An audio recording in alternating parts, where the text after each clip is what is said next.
स्वागत है आपका कमोडिटी नाउ में। और आज सबसे बड़ी खबर यह है कि रिफाइंड पाम तेल पर इंपोर्ट ड्यूटी घटा दी गई है और इसका क्या मार्केट पर असर होगा, कंज्यूमर को क्या फायदा होगा और इंडस्ट्री को इससे क्या नुकसान हो सकता है। हमारे साथ तीन खास मेहमान हैं। हमारे साथ तपन पटेल है एचडीएफसी सिक्योरिटीज से, जिगर हमारे साथ है और साथ ही हमारे साथ विजय सॉल्वेक्स के विजय डेटा होंगे, एमडी है विजय सॉल्वेक्स। आप तीनों ही मेहमानों का स्वागत है।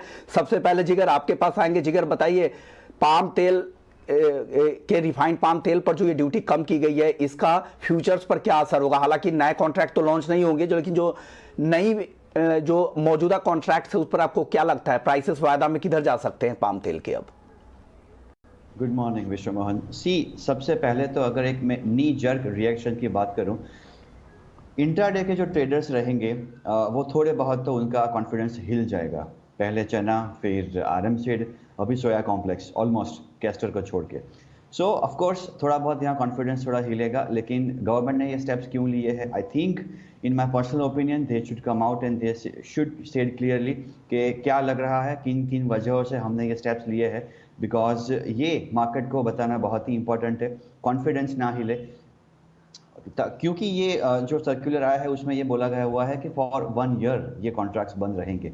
तो गुआर कॉम्प्लेक्स है, कॉटन कॉम्प्लेक्स है, स्पाइस कॉम्प्लेक्स है। अब एग्री कमोडिटीज़ में अब 3 या 4 मेजर कमोडिटीज़ ही बाकी रहती है। सो आई थिंक मार्केट की एक विश्वास को कायम रखने के लिए ट्रेडर्स को, कम्युनिटी को ये प्रॉपरली कम्युनिकेट होना चाहिए कि ऐसा क्यों स्टेप लिया गया है और कितने टाइम में क्या एक्सपेक्टेड है। उसके बाद ये कॉन्ट्रैक्ट्स वापस से फ्यूचर्स में मिलेंगे। डेरिवेटिव फ्रंट पे फ्यूचर्स में ये कॉन्ट्रैक्ट्स होना बहुत ही ज़रूरत है। It's need of an hour. But of course जो भी एक्सपर्ट्स हैं उन्होंने ये एक रिसर्च करके ये स्टेप लिया होगा। But in my personal opinion someone should come out and speak clearly कि ऐसा क्यों हमने ये स्टेप लिया है एंड कब तक क्या एक्सपेक्टेड है। क्योंकि मार्केट को चलाने के लिए, इन्वेस्टर कॉन्फिडेंस को मेंटेन करने के लिए ये चीज़ बहुत ज़रूरी है। Communication is important from my side. Of course short term में वॉल्यूम थोड़ा बहुत हिलेगा, मार्जिन भी बढ़ गए हैं यहाँ पे। सो आई थिंक वॉल्यूम पे असर होगा।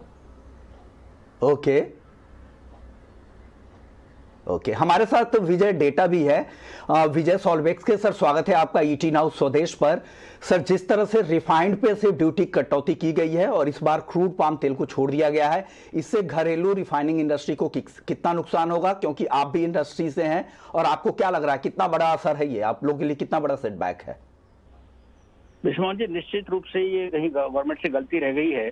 जब 5% ड्यूटी आपको छोड़नी ही थी तो इंडिया के रिफाइनर्स का क्या दोष है? ये तो हमारे इंपोर्टर्स हैं जो रेगुलर सप्लाई करते हैं, छोटे पार्सल्स भी देते हैं, और मेड इन इंडिया, आत्मनिर्भर भारत के तो खिलाफ जाता है। इंडिया के इंडस्ट्रीज अगर बंद रहेंगी और विदेशी इंडस्ट्री चलेंगी तो ये तो निश्चित रूप से सेटबैक है, और गवर्नमेंट को इसको रिकंसिडर करके सीपीओ पर भी ड्यूटी इतना ही घटा देनी चाहिए। ये तो बहुत ही आवश्यक है। बिल्कुल, जी बिल्कुल सही कहा आपने। अगर कम करना है, अगर आपको महंगाई पर अगर आपका फोकस है तो क्रूड पाम तेल पे भी कीजिए। कम से कम रिफाइनिंग इंडस्ट्री को तो बर्बाद होने से रोकना चाहिए, क्योंकि आत्मनिर्भर भारत के तहत आपको यहाँ पे भी तो मैन्युफैक्चरिंग बढ़ानी है, उत्पादन बढ़ाना है, और एक तरफ इस तरह से फैसले लिए जा रहे हैं। सर, क्या आप लोग इस पे सरकार को कुछ लिखने की तैयारी कर रहे हैं और इस तरह की मांग क्या आप रख रहे हैं आगे? सर, हम आज ही गवर्नमेंट को लिख रहे हैं, फोन भी कर रहे हैं कि साहब ये कहीं गलती रह गई है, आप इसको जरा सुधारें। इंडियन इंडस्ट्री को, इंडिया में लाखों करोड़ रुपए के इन्वेस्टमेंट्स हो गए, पोर्ट्स पे बहुत सारी रिफाइनिंग इंडस्ट्रीज लगी हुई हैं, उनको 15-20 लाख टन ओलिन आ जाएगा, तो उससे इंडिया की इंडस्ट्रीज को बहुत सेटबैक लगेगा। लेबर को प्रॉब्लम होगी, मैनेजमेंट को प्रॉब्लम होगी, जिन लोगों ने पैसे लगा रखे हैं उनको प्रॉब्लम होगी, उससे तो कोई फायदा ही नहीं होने वाला है।